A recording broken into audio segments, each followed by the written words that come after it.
jet jog.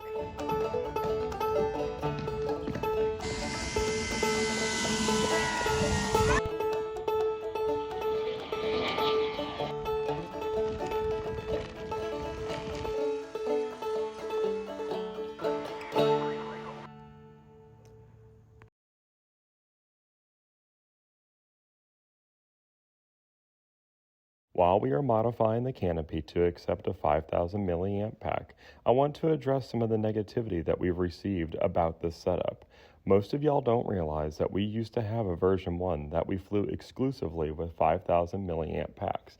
And let me tell you, that airplane flew amazing, and 7+ minutes of flight time, especially for an EDF, is nothing to shake a stick at. Also, I'm just cheap and I like to have the same pack across the board for all of my 6S airplanes. And since I already have 5000 milliamps, why not? So now let's go to the shop and let's get this setup started. What's going on, guys? I'm Matt, the RC Jet Jock, where we're not just all about jets, I just happen to fly them. Now, our channel's main focus is on fixed wing RC aviation, enjoying the hobby with our family, and we throw in some full scale in there because it's cool too. Now, for all of you new guys out there, welcome to our channel, and if you like what you see, please hit that subscribe button and join our family. We'd love to have you. And for our returning viewers, thank you so much for being the best part of our week. We love to have you here. And don't forget, guys, we also have a Facebook page where we post up content we don't always post on the channel, and it's another platform for us to engage with y'all. So as you can see this week, well, as you saw before, we had the unboxing of the Viper. This week is going to actually be the setup and get our CG right, just because we are using this 5000 milliamp brick. Now, as you saw before, we had a little trouble getting this to actually all fit. So before we get to our setup, we're actually going to be taking the receiver from the back and moving it front. And that's why we have all this, these extensions right here. Guys, until we made this airplane, I wouldn't necessarily copy what I'm doing because I don't know how the AS3X is actually going to react to going from center line of the airplane up to the nose. So stay tuned for our maiden flight so you can see if this really affected it at all or not. So let's go ahead and get this started here. Well, first things first is we got to pull out the receiver, which is really, really tightly in here. So let's, they have it actually glued to the floor. So yeah, let's pop this sucker off and then we can move it up to the front. The receiver must be moved out of the way so the battery can be slid far enough back to maintain proper CG. Ooh, bent my fingernail back. That hurt. All right, so we got this loose. Let's see how much play we have. We don't have a lot. So they put a lot of glue on this thing. Probably gonna wanna pull that off first. Yeah, there we go.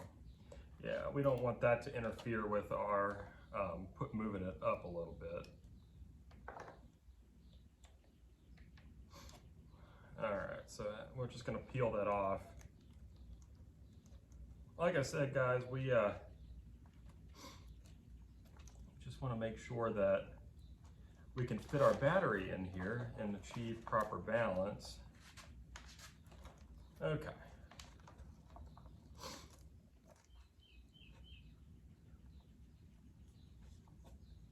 We didn't need the battery bind, so that looks like just a normal extension, so we can use that for one of them. There's rudder, which is on a Y. Why, you would ask? Okay, so let's go ahead and pull the Velcro out too, because the battery is not going to be sitting that far forward. And then that way we can take all these wires and neatly string them underneath.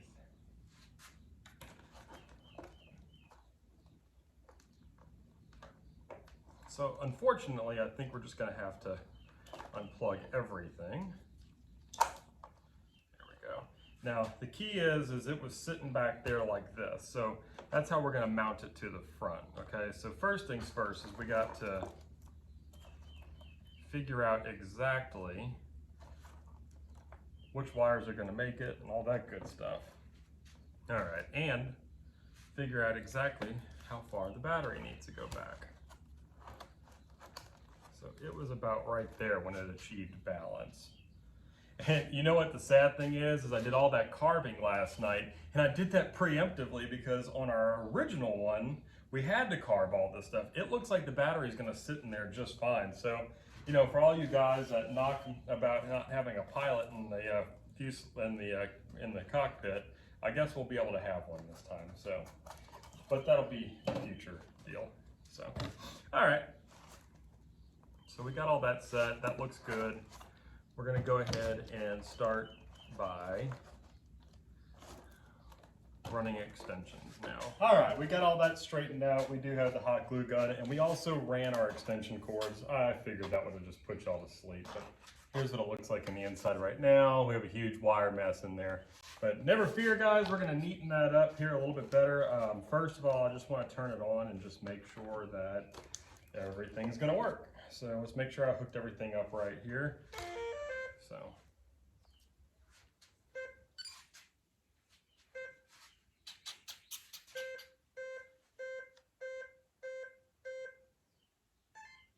All right, so first of all, to note, everything seems quiet. All right, so y'all can't see it, so let's go put it over here. The flaps are working.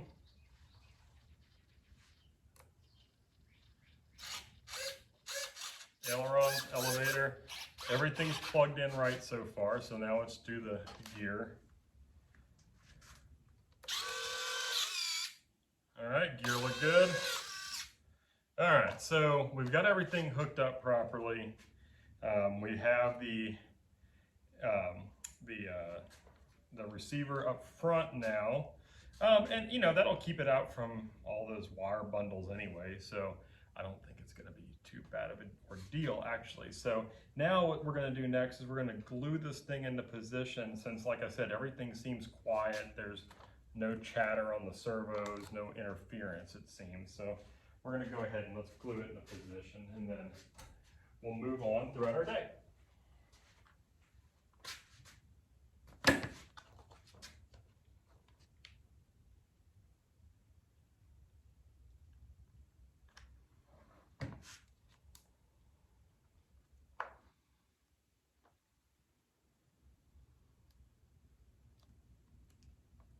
All right, so there's that. And here's a close-up shot of what the battery compartment looked like after we moved the receiver. For the AS3X to work properly, the receiver must be in this position with the plugs facing to the rear of the airplane. To ensure that the antenna didn't get interference from the battery, we ran it to the outside of the airplane and glued it on top of the right intake. Seems good. All right, so next thing we need to do is before we neaten up these wires and stuff, let's go ahead and see what the CG is at, because we did move a little weight forward. It definitely is a tight fit in there, guys. All right, so let's see where we're at. Did we accomplish anything, or did we just make a bigger mess for ourselves? Looks like a bigger mess for ourselves.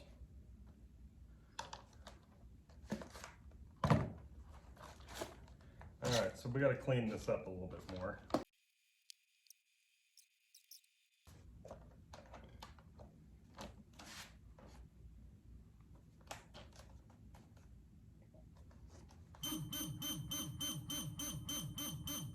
All right, so that looks good. That's annoying.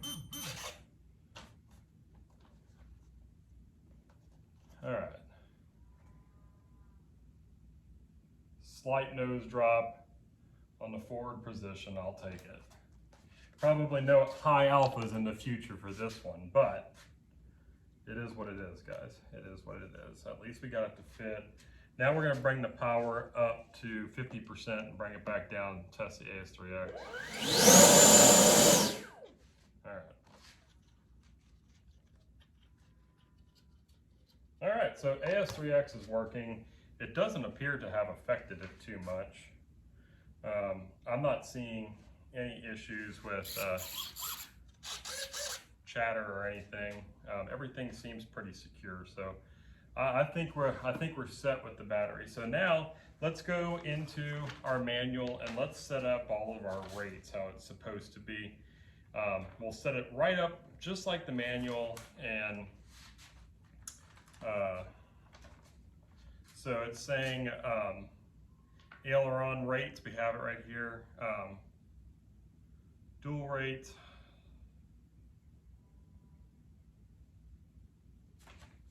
I don't see anything for flap other than just travel.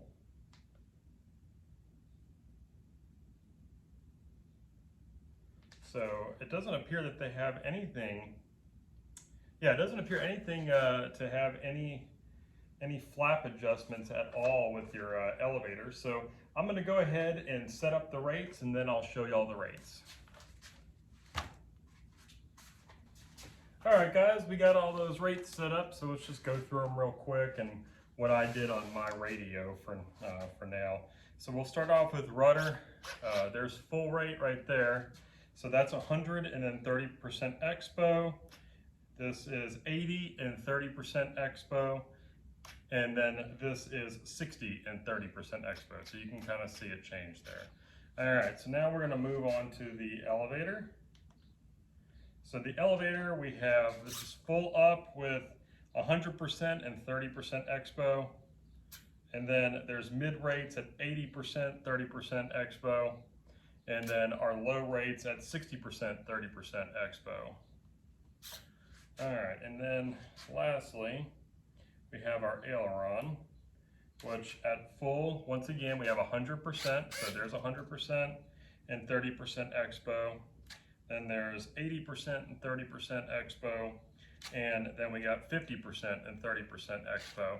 Now, just to clarify with you guys, all of our rates, the high rate that I have set on this is actually not the book's high rate, it's just 100%. My mid rates, though, are the high rates in the book. So for maiden, I'm gonna go ahead and start off at the mid rates. They don't seem too terribly aggressive if you look at the elevator and ailerons, and maybe I'm wrong and maybe I click it down. That'll be for us to show in a later episode. All right, guys, that's going to conclude the setup of the 70mm Viper. Like I said, we got that receiver moved all the way forward. We got the battery pushed all the way back. It's balancing with the 5,000 milliamps, so we hope for those good flight times that we saw with our old version 1. And please don't forget to like, share, leave some comments, because we love to hear from you. And most importantly, subscribe if you haven't done so already. We'll see you next time. Don't forget to share the hobby with new people.